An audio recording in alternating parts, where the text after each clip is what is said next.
সারা চা নিয়ে ড্রয়িং রুমে আসতেই তার চোখ ছানা বড় হয়ে গেল।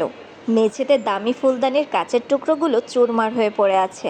সে কাঁপা কাঁপা হাতে চায়ের কাপটা রায়ান চৌধুরীর সামনে রাখতে রাখতে মৃদু স্বরে জিজ্ঞেস করলো, আব্বু, এসব কি করে হলো? রাফসান ভাইয়াকে তুমি কি কিছু বলেছো নাকি?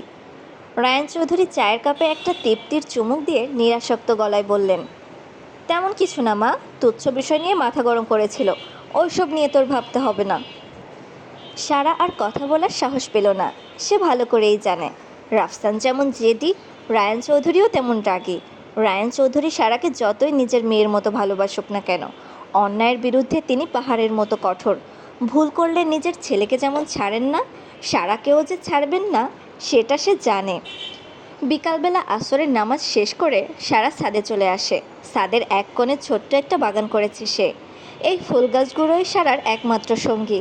প্রতিদিন বিকেলে সে নিয়ম করে গাছে পানি দেয়। আজকেও পানির মগ নিয়ে সে গাছগুলোর যত্ন নিচ্ছিল। হঠাৎ ছাদের দরজা দিয়ে বাঘের মতো প্রবেশ করলো রাফসান। সারা কিছু বুঝে ওঠার আগেই রাফসান ঝড়ের বেগে তার সামনে এসে দাঁড়ালো। মুহূর্তের মধ্যে রাফসান সারার গালটা বাঘের মতো থাবা দিয়ে চেপে ধরলো। ব্যথায় সারার মুখটা কুঁকড়ে গেল। রাফসান দাঁতে দাঁত চেপে হিস করে বলল, হাউ ডিয়ার ইউ! তোর সাহস কী করে হয় আমার নামে আব্বুর কাছে নালিশ করার? এখন আবার বাবাকে ইমোশনালি ব্ল্যাকমেল করে আমাকে ফাঁসিয়ে বিয়ে করার ধান্দাও করেছিস তুই? সস্তা জঙ্গলি মেয়ে হয়ে তুই মাটিতে দাঁড়িয়ে চাঁদে হাত দিতে চাস, তাই না? রাফসানের আঙুলের চাপে সারার চোখে পানি চলে এলো। সারা অস্পষ্ট স্বরে বলল, কি বলছেন এসব ভাইয়া? আমি আপনার নামে কেন নালিশ করব? আর কিসের বিয়ে? রাফসান সারার গালটা আরও জোরে চিপে ধরল। সারার ফর্সা গালে রাফসানের আঙুলের ছাপ বসে লাল হয়ে গেছে। রাফসান হেসে বলল, এখন খুব ইনোসেন্ট সাজার নাটক করছিস, তাই না? শোন, তোর এই ন্যাকামো আমার খুব ভালো করেই জানা আছে। এখন যদি নিজের ভালো চাস তবে সোজা আব্বুর কাছে যাবি, গিয়ে বলবি আমি রাফসান ভাইকে বিয়ে করব না। যদি আমার কথা না শুনিস তবে মনে রাখিস আমার চেয়ে খারাপ আর কেউ হবে না। বলেই রাফসান সারাকে সজোরে একটা ধাক্কা মারল। সারা সামলাতে না পেরে টাল খেয়ে টবগুলোর ওপরে গিয়ে পড়ল। রাফসান আর এক মুহূর্ত সেখানে দাঁড়ালো না।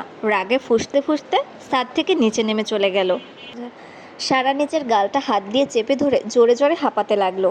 ওর সারা শরীর থরথর করে কাঁপছে। কিছুক্ষণের জন্য ওর মনে হয়েছিল ওর দম আটকে যাবে।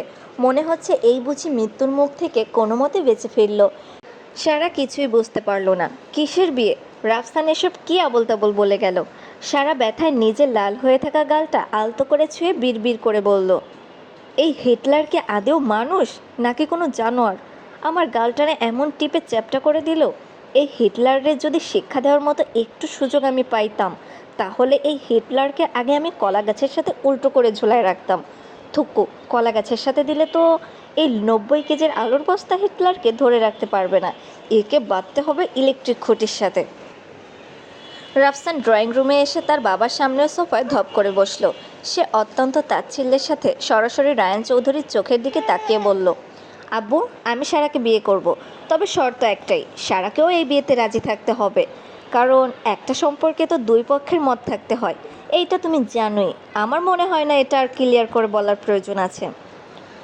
রায়ান চৌধুরীর মুখে এক চিলতে স্বস্তির হাসি ফুটল। তিনি ছেলের মনের গূঢ় রহস্য বুঝতে না পেরে বললেন, ঠিক আছে, যা, সারা না চাইলে এই বিয়ে আমি দেব না। রাফসানের ঠোঁটের কোণে একটা বিষাক্ত আর বাঁকা হাসি ফুটে উঠল। কারণ সে মনে মনে নিশ্চিত যে সারা এক্ষুনি এসে সরাসরি না করে দেবে। কারণ কিছুক্ষণ আগেই তো সে ছাদে গিয়ে সারার গাল টিপে ধরে কলিজা কাঁপানো হুমকি দিয়ে এসেছে। রায়ান চৌধুরী কাজের মহিলাকে দিয়ে সারাকে ডেকে পাঠালেন। কিছুক্ষণ পর কাজের মহিলাটি সারাকে সাথে নিয়ে নিচে নামলো। সারা ড্রয়িং রুমে এসে রায়ান চৌধুরীর সামনে জড়সড় হয়ে দাঁড়ালো। সে বেশ অবাক মনে নিচু স্বরে বলল, আসসালামু আলাইকুম আব্বু, ডেকেছ আমাকে? রায়ান চৌধুরী স্নেহের সাথে বললেন, ওয়ালাইকুম আসসালাম। হ্যাঁ মা, তোর সাথে খুব জরুরি কিছু কথা ছিল। সারা কৌতূহলী চোখে তাকিয়ে মাথা নাড়িয়ে বলল, হ্যাঁ বলো আব্বু, কী কথা? রায়ান চৌধুরী এবার বেশ গম্ভীর গলায় বললেন, যারা যারা শেষ পর্যন্ত আছেন প্লিজ লাইক কমেন্ট করবেন।